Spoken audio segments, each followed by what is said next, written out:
HDR on or off? That is not the only question, as only one of these is the Series X at 4K and the other is the RTX 3080. Can you guess which is which? Hey everyone, and welcome to the Xbox Ultimate channel. Today I'm looking at No Man's Sky The Frontiers update on the Series X and RTX 3080 gaming PC, both at full 4K. Both of these actually have HDR on at the moment, but the PC version of HDR really does get on my nerves, as the one on the left here is actually the 3080 PC and the Series X is on the right. As you can see, HDR can give some severe overbloom on both the PC and Series X, and this is one of my pain points for No Man's Sky. On the PC it seems much worse than on the Series X. See, as I've turned HDR off on the PC now, it looks far better in my opinion on a PC monitor with the HDR off. HDR on the Series X does look better in most of the circumstances, but I still feel that it's a bit over the top in No Man's Sky in quite a lot of scenarios.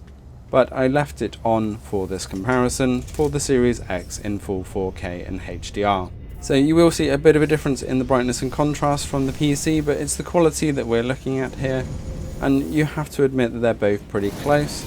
However, if you were paying attention to the spacesuit of the astronaut as we were running around there, the 3080 PC did still look a bit cleaner. However, on a TV screen, the Series X, you don't notice that at all. So looking at the 3080 PC full screen, looking at the explosion effects on the asteroids here, I did use the controller still on my PC just to keep the consistency, and for this style of game I find the controller just works a lot better. You can see those powder effects and all those sparks flying off the asteroids looking really clear here, and the view distance and draw distance for the stars here just looks absolutely phenomenal at 4K. Even the texture on that moon there really looks nice and clean. And that movement around definitely higher than 60 frames per second, probably around the 90 mark from benchmarks. As we switch over to the Series X, we see that that field of view, even though it was set to the same, does seem a little bit closer. Those asteroid effects looking pretty much the same here. However, if you look at the background, the stars in the sky are definitely not as clear as they were on the PC, but it's not far off. And again, it's not something you're really paying attention to, and on the big screen, when you're sat further back, you're not going to notice that blurriness as when we're looking very close up here. So we can see in space this is a lot closer, but as we go down and look at the planet, as we come into the landing here, straight away we can see the draw distance quality on the Series X is far lower than on the PC. You see the pop in as we come a bit closer, but just look how clear the trees are there on the PC as we come into land, especially those in the distance. Now there was a slight different time of day when I landed, so I did wait for the same time of day to get out and compare the ship. And again, this is where we see the HDR on the Series X actually looks really good once we're actually on a lot of the planets. And with HDR off on the PC, it does seem to go a bit on and off with the brightness.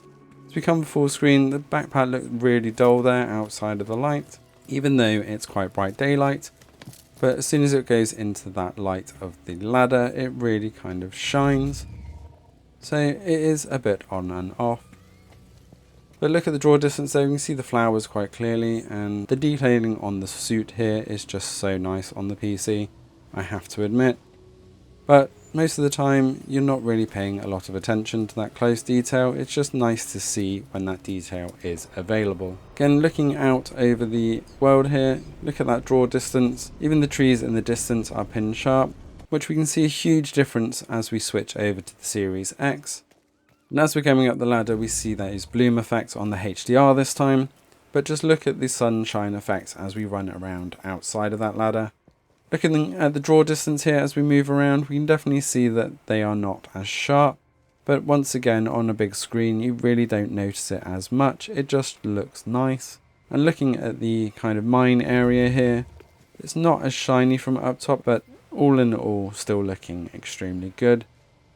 I'd say it's a matter of preference, but I think No Man's Sky Frontiers is definitely doing a phenomenal job at keeping its parity between the Series X and PC. As we come back side by side then for the last section, again we can see the detailing on the suit is definitely a lot cleaner on the PC, and the draw distance there is definitely better for the quality overall. But really there's not a lot in it. You can definitely tell that this is a game made for console, both showing that weird shimmer effect on the long distance, which kind of ruins the look and feel, I think, of the game, which is a shame, because most of the world does look very good, but water, it does seem to get a bit off in that distance. Let us know what you think in the comments below, and whether you're playing No Man's Sky on PC or Series X or S, and how your experience is with HDR on and off.